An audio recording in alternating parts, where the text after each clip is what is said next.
Bonjour. Nous allons donc corriger cet exercice. Il s'agit d'un exercice où on dit étude d'une variable aléatoire continue, soit f, la fonction définie sur R par f de x égale à 3 huitièmes, facteur de 2x moins x au carré, si 0 est inférieur ou égal à x inférieur ou égal à 2. 0 sinon, on admet que f est une fonction, est une densité de probabilité. Petit 1, déterminer le support de la loi de probabilité de x. Quel est le support de la variable aléatoire x ayant pour densité f? Deuxième question, déterminer le mode de la variable aléatoire x.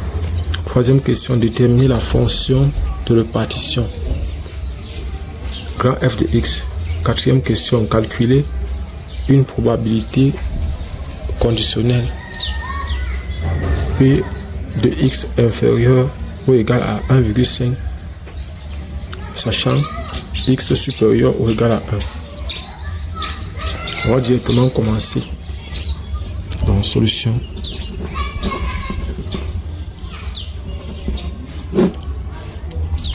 On va donner f de x. F de x est égal à 3 huitièmes facteur de 2x moins x au carré si 0 est inférieur ou égal à x inférieur ou égal à 2. 0 sinon. Maintenant, la première question, on demande de déterminer le support de la loi de probabilité déterminant le support de la loi de probabilité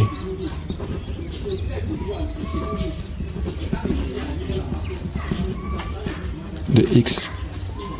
Voilà, ce qu'on va faire, c'est de chercher les lieux, c'est-à-dire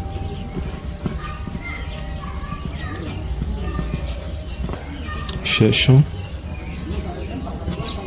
les lieux,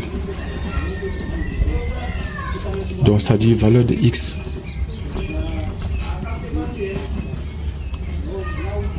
pour que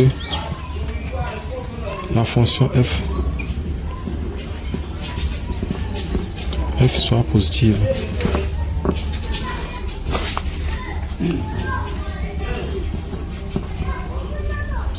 Soit positive. Donc, ce qu'on a, on a par exemple f de x égale à 3 huitièmes facteur de 2x moins x au carré si 0 est inférieur ou égal à x inférieur ou égal à 2. 0 sinon.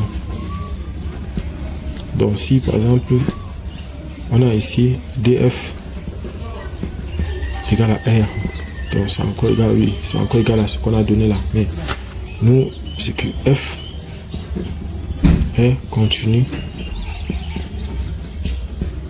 et dérivable sur r car f est une fonction polynôme. F est une fonction polynôme. Donc maintenant ce que nous on aura c'est dérivé. Bon, ce qu'il ne faut pas oublier c'est quoi? Avant de dériver, je voudrais expliquer quelque chose. Donc voici un axe ici, j'ai moins l'infini ici, j'ai plus infini ici, j'ai 0 ici et j'ai 2 ici. Ici dans cet intervalle f de x est égal à 0. Dans cet intervalle f de x est égal à 3 huitièmes facteur de 2x moins x au carré. Et dans cet intervalle f de x est égal à 0. Donc voilà ce que j'ai. Et maintenant je vais dériver. F' de x est donc égal à quoi? On va faire 3 huitièmes facteur de 2 moins 2x si 0 est inférieur ou égal à x inférieur ou égal à 2. 0 sinon. Voilà, donc f' de x est égal à 0 équivaut simplement à dire que 3 huitièmes facteur de 2 moins 2x égal à 0. Ça implique que x est donc égal à 1. X est égal à 1. Maintenant, on va calculer f de 0. F de 0, ça va nous donner 0. F de 2 va nous donner aussi 0. Donc, f de 0 égale à 0. F de 2 est égal encore à 0. Voilà.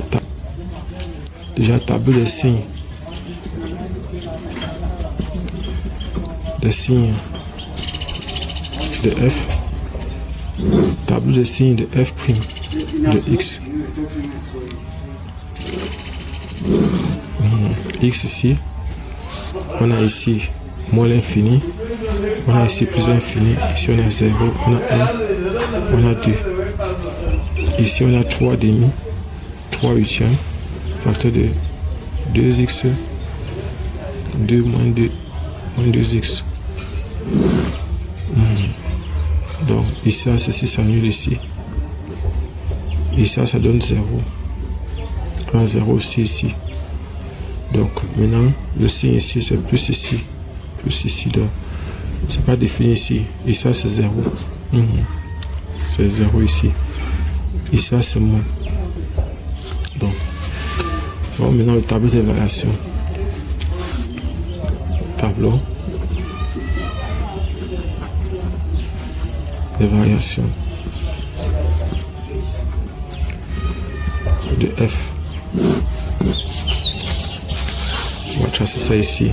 Donc on a ici x, ici on a 0, ici on a 2, ici on a f' de x, et ici on a, ici c'est 1, c'est plus ici, c'est moins là, ici c'est f de x.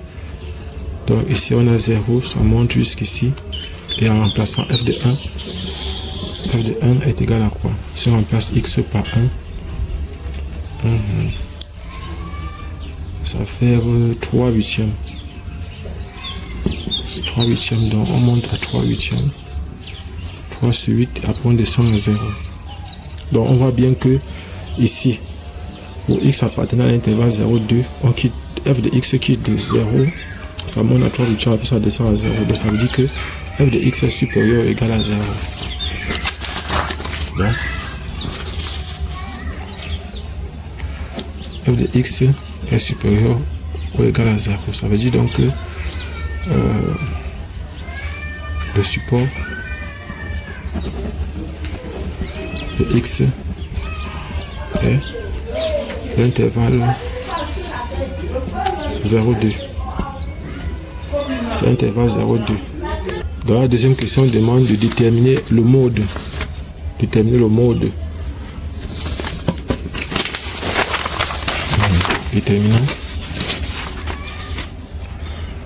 Déterminant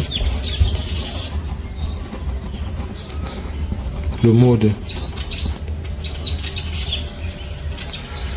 Donc en fait, pour le mode, donc le mode correspond au maximum. Le mode correspond à la valeur de x pour lequel la valeur de x pour laquelle on a f admet un maximum global. Donc voyons ici que le maximum correspond. Donc le maximum ici c'est 1. Le maximum, voici le maximum ici. Et il y a 1 qui correspond à x. Ça veut dire que le mode c'est 1. Le mode est x égale à 1. Parce que f de 1 est le maximum global. Donc quand on a plusieurs modes, il peut y avoir plusieurs modes, c'est-à-dire plusieurs maximums. Je vais chaque fois chercher les maximums, ça qui va correspondre au mode. Donc lorsqu'on a une densité de probabilité qui est continue. Maintenant on va aller à la troisième question. Dans la troisième question, on demande de déterminer la fonction de répartition de f, de déterminer la fonction de répartition de f. C'est ce qu'on va faire maintenant. Donc, troisième question, déterminant la fonction de répartition de f.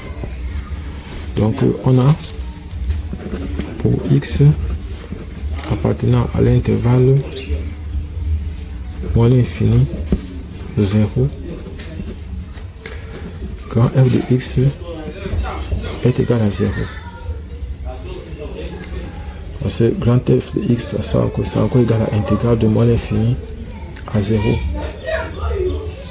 Bon, 0, normalement, je fais partie de f de x de x. Donc, ça va donner 0, bien sûr. Maintenant, pour x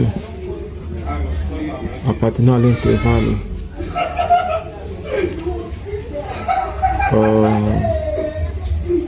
0,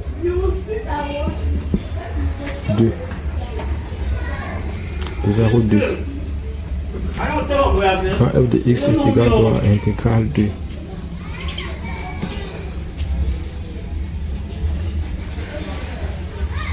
Donc ici, c'est de moins l'infini, on va dire à x, autant comme ça.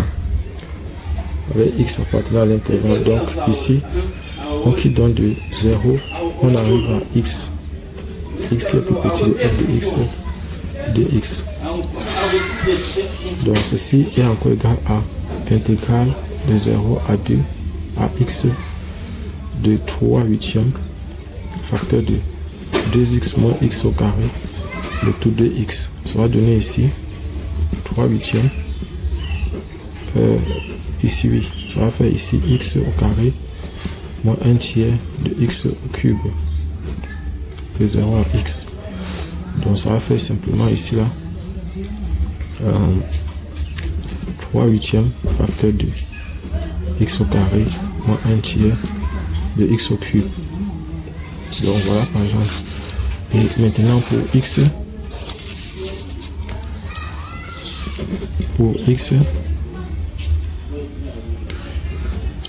supérieur à 2,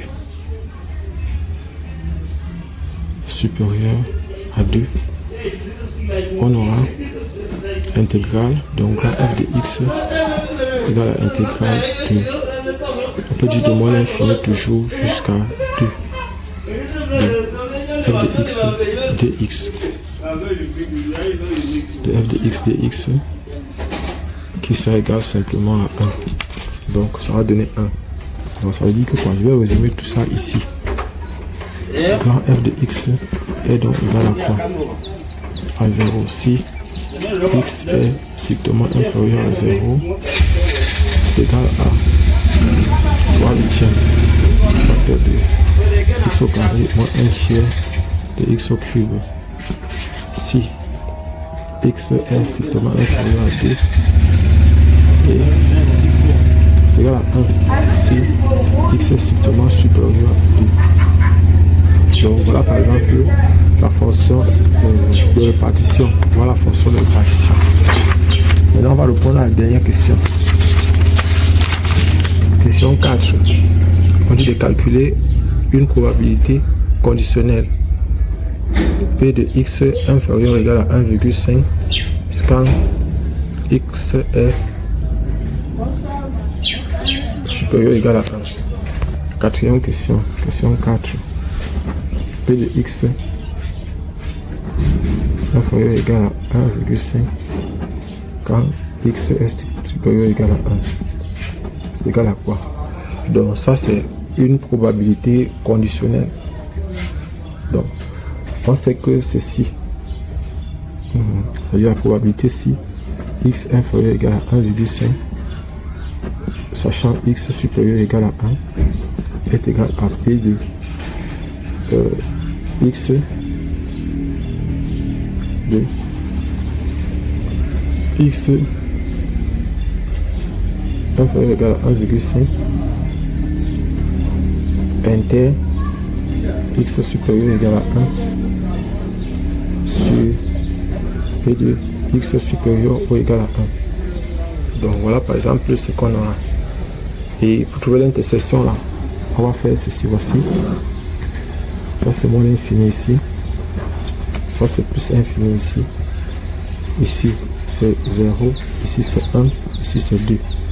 Donc on a x inférieur à 1,5. 1,5 c'est quelque part ici, 1,5. X est inférieur à 1,5, donc c'est x est inférieur à 1,5. Maintenant x supérieur à 1, x supérieur à 1, c'est ça ici. Donc ça veut dire que quoi? On aura donc P de x inférieur ou égal à 1,5, x supérieur égal à 1 égale à. Donc on est ici entre 1 et 1,5. Intégrale de 1 à 1,5 de f de x dx divisé par intégrale de 1 à plus infini. Donc on va dire plutôt ici que sur P de x supérieur égal à 1. Bon, nous allons utiliser ce qu'on appelle événement contraire. Événement contraire. C'est-à-dire que quoi que P de x supérieur ou égal à 1 plus P de x strictement inférieur à 1 égale à 1. Donc voici un événement, voici son événement contraire ici. Or, P de x inférieur à 1 est égal à quoi? À intégrale de moins l'infini à 1 de f de x dx qui va donner l'intégrale de moins l'infini à 0 de 0 dx plus intégrale de 0 à 1 de f de x dx. Donc voilà ce que j'aurai. Bon, ça va me donner donc ici p de x. J'aurai donc p de x inférieur égal à 1,5 x supérieur égal à 1 égale à intégrale de 1 à 1,5 de f de x dx divisé par 1 moins intégrale de 0 à 1 de f de x dx. Donc voilà ce que j'aurai. Et puis maintenant je peux donc faire le calcul. Donc intégrale de 1 à 1,5 de f de x dx est égal à quoi? C'est égal à 1 à 1,5 de 3 huitièmes facteur de 2x moins x au carré dx qui va faire 3 huitièmes facteur de x au carré moins 1 tiers de x au cube de 1 à 1,5. Donc ça va donner simplement, si on remplace 3 huitièmes, on remplace par 1,5. 1,5 c'est 3 demi. 3 demi au carré moins 1 tiers fois 3 demi au cube moins 1 plus 1 tiers. Donc voilà ce qu'on fait. Le tout sur 24. Donc ça va faire, il y a 3 huitièmes ici. 3 huitièmes ici dedans. Le tout ici ça va donner donc ça fait 3 huitièmes fois 11 sur 24. On va simplifier par 3. Par 3, il va rester 8 ici. 8 fois 8 ça fait 64. Donc ça fait 11 sur 64. 11 sur 64. Donc on trouve 11 sur 64. Donc ça fait bien 11 sur 64. Maintenant on va calculer l'autre en bas. On aura donc intégrale de 0 à 1 de f de x dx est égal à quoi? Ça fait 2 huitièmes facteur de 0 à 1 de 2x moins x au carré dx qui va donner 3 huitièmes, 3 huitièmes facteur de x au carré moins 1 tiers de x au cube de 0 à 1. On va donner simplement ici là 1 moins 1 tiers, ça fait 2 tiers. Donc ça va faire p de x inférieur ou égal à 1,5, connaissant x supérieur ou égal à 1 égale donc à 11 sur 64 divisé par 1 moins 2 tiers. Ça va faire 11 sur 64 fois 3 sur 1. Ça va faire 33 sur 64. Donc P2. Donc ici ça va donner 1 tiers. Ça va donner 1 tiers ici. Donc P de x inférieur ou égal à 1,5 par x supérieur ou égal à 1 et donc égal à 33 sur 64. Là c'est même pas divisible. Donc voilà le résultat final ici. Abonnez-vous et partagez le maximum possible cette vidéo. Vous pouvez venir faire les prépas concours chez nous si ça vous intéresse. On se voit prochainement, Inch'Allah.